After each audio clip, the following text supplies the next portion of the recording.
Hello, Commanders fans! Today we have some hot news that you can't miss, so get ready because there's a lot of important information coming.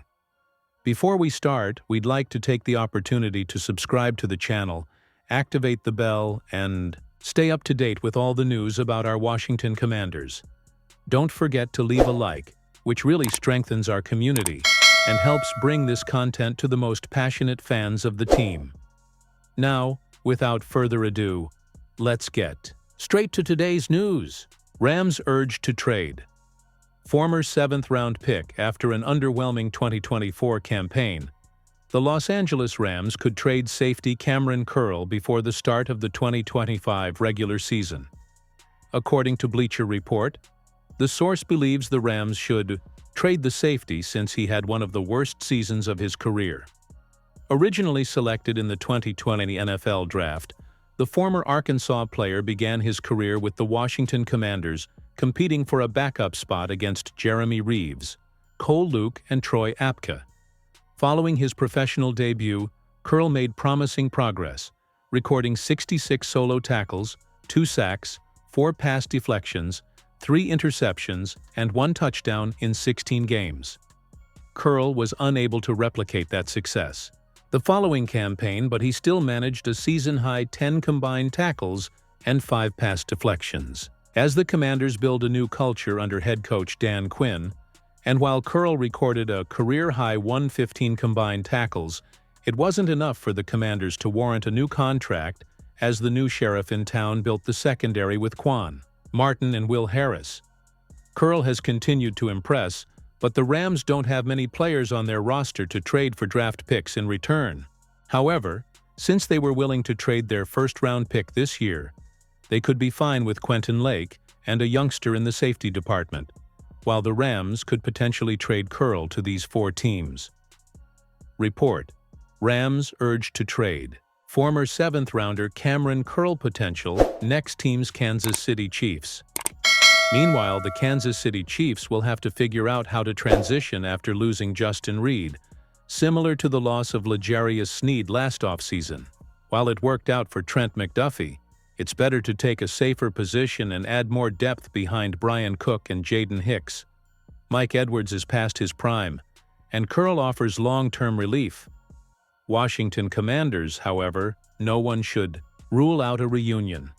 The Commanders are in the best possible position to win a championship and should continue to build on their chemistry rather than destroy it.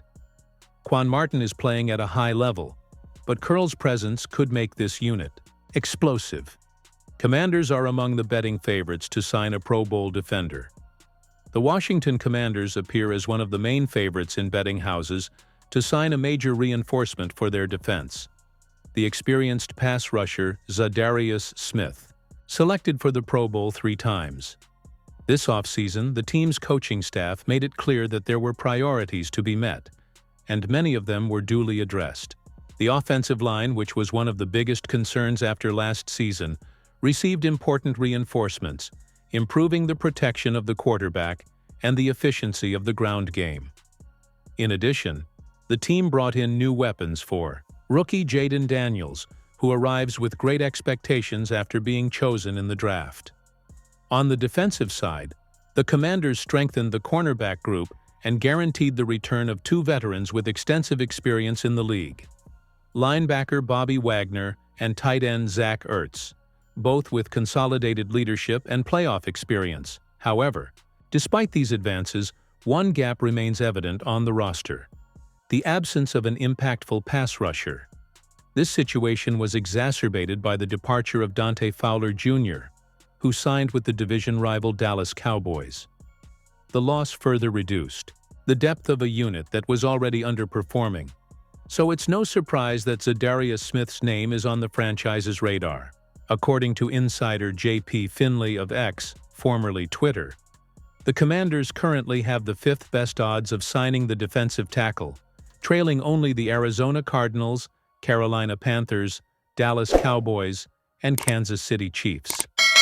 Smith was recently released by the Detroit Lions, the team that acquired him last year to fill the gap in the absence of Aiden Hutchinson, who was injured during the season. In just 8 games, Zadarius recorded 4 sacks. Solid numbers that show he can still contribute at a high level. The need is clear. No player on the current Commanders roster finished last season with 5 or more sacks. This raises alarm bells about the team's ability to pressure opposing quarterbacks, something that is crucial in a league where defense needs to make a difference in the trenches. In addition to his talent on the field, signing Smith could be financially viable. Since he is on the market and looking for a new team, the veteran probably won't demand a high contract, which would make the investment low risk and with great potential for return. The possible arrival of Zadarius Smith would represent not only a technical upgrade, but also a morale boost for a defense that is rebuilding. Now, we just have to follow the next steps of the board and see if Washington will really take this strategic step towards a more aggressive and consistent defense. Washington Commanders surprise and acquire T.J. Watt in trade with the Pittsburgh Steelers. The Washington Commanders may have taken another bold step towards consolidating themselves as an NFC power. After rumors that stirred the league's back rooms, the team closed a bombshell trade with the Pittsburgh Steelers and acquired none other than T.J. Watt, one of the most dominant pass rushers in the NFL in the last decade. While the Steelers were solving their main offensive problem with the signing of Aaron Rodgers for the 2025 season, a new crisis arose in Pittsburgh: the contract impasse with T.J. Watt. About to enter the final year of his contract, the defender had already shown clear signs of dissatisfaction, to the point of not showing up at the team's mandatory minicamp, an indication that the situation could become unsustainable. The lack of effective negotiations for a contract extension made the Steelers begin to seriously consider the possibility of obtaining value for Watt before he left the team without compensation. That's when the Commanders stepped in. Opportunity seized by the Commanders. The name of another AFC North edge rusher, Trey Hendrickson, had been speculated as a possible target for the Commanders.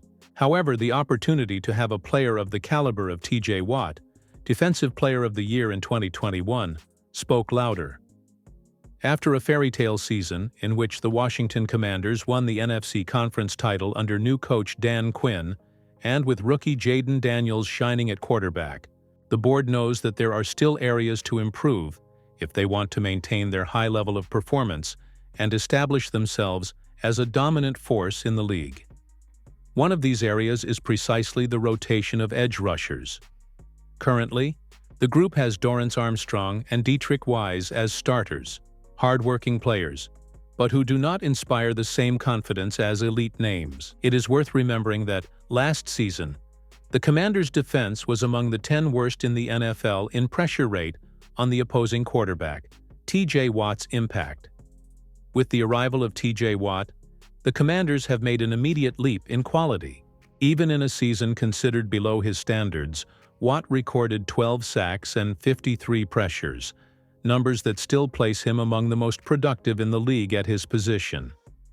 In addition to his statistical output, Watt brings with him a winning mentality, defensive leadership, and the ability to change the course of a game with an explosive play. Watt is expected to elevate the Washington defensive unit to the next level.